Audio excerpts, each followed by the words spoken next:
It's coming here. I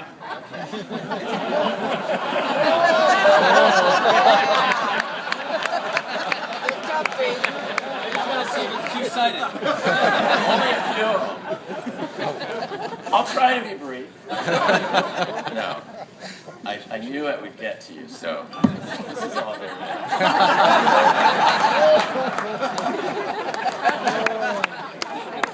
Well, I'm not funny, so that's why I thought it would be cool to be funny before I talk. Okay, so now we get deadly serious, but very quick. October 27th, 1954, before you were born, actually.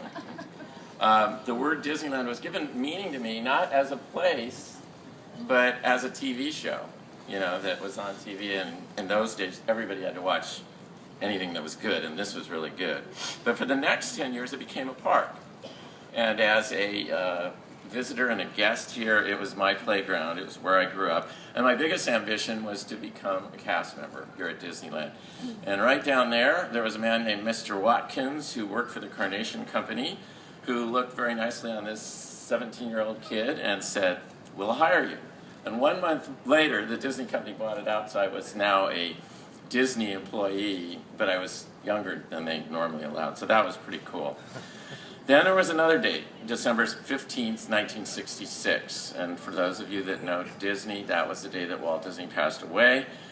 I had been working here for a year and a half. I'd watched him in the park for all those days. Early in the morning, he would come in, he'd drive the trucks around and so forth and play here. And he was a big mentor to me. I was planning my whole schooling, and Imagineering was a dream, and now it's over.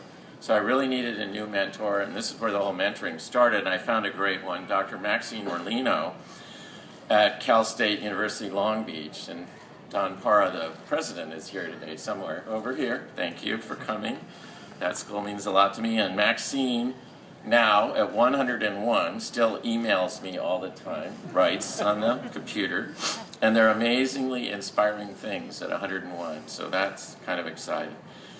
In 1970, after graduating, I left Disneyland, came to Walt Disney Imagineering, where I met up with Claude Coates, and he became the next great mentor for me. He was a legend already, Disney artist and designer on the TV show every week, and I was going, that's a dream. How would you ever get to be one of those people? We got along amazingly well creatively. We just kind of clicked. He was in his 70s, I was in my early 20s, and it just worked, and I would quickly get to see Imagineering through his eyes.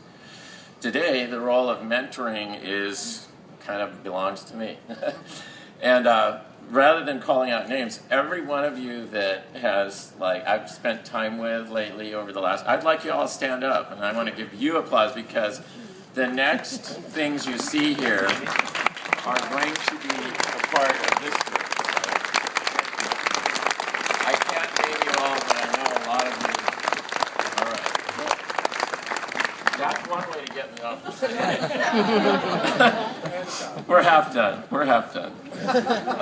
So then we go on to leaders and partners. And like Walt and Roy, great partners can see potential in things and then also create the opportunities. And I think that's that drama that those guys started, at least at Disney, and it's throughout a lot of industries.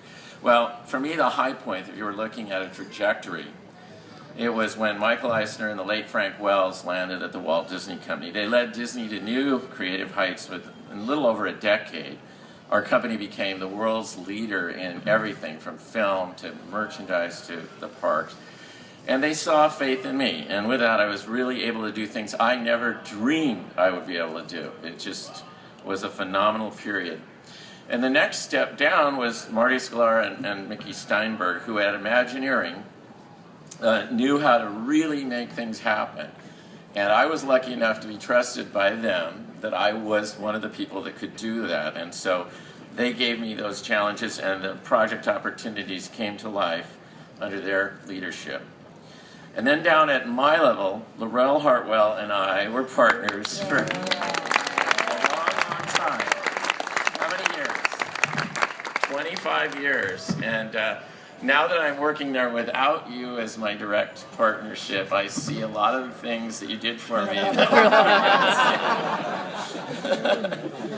Okay, peers. Being surrounded with some incredible talent turns all the dreams we think into reality. And once again, there's so many of you out here. I just know that my big project that I got involved with, Disneyland Paris, I mean, all of you guys that are here, Eddie and Tim and Skip and Nina and Chris and Tom and Brian and even a guy named Drew who helped us with a few things on Indiana Jones.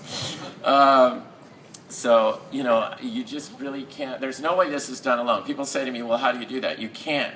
It's a whole team of amazing people that makes these things real. There are a lot from my generation that aren't here. 3 people that I think were some of the most creative people I have ever worked with. Randy Bright, Bruce Gordon, and John Stone are no longer with us, but the things that, every time you're on Splash Mountain, you think of those guys. Every time you hear the American Adventure, Golden Dream, think of Randy. Amazing, amazing people to get to work with. Now, the windows, that's the last thing. This is Waltz Park, and this is where it all began. And the names up on these windows gave the world a very magical kingdom, but more importantly, they created the yardstick by which everything that's followed Disneyland has been measured. Now for me, I was really, really fortunate to know and work with most of these people. As I go down this, I worked with him, I knew him, I got to be with him at Disneyland, so it's pretty amazing for me. And to be included with them here at Disneyland is to me the ultimate honor. So thank you all very, very much.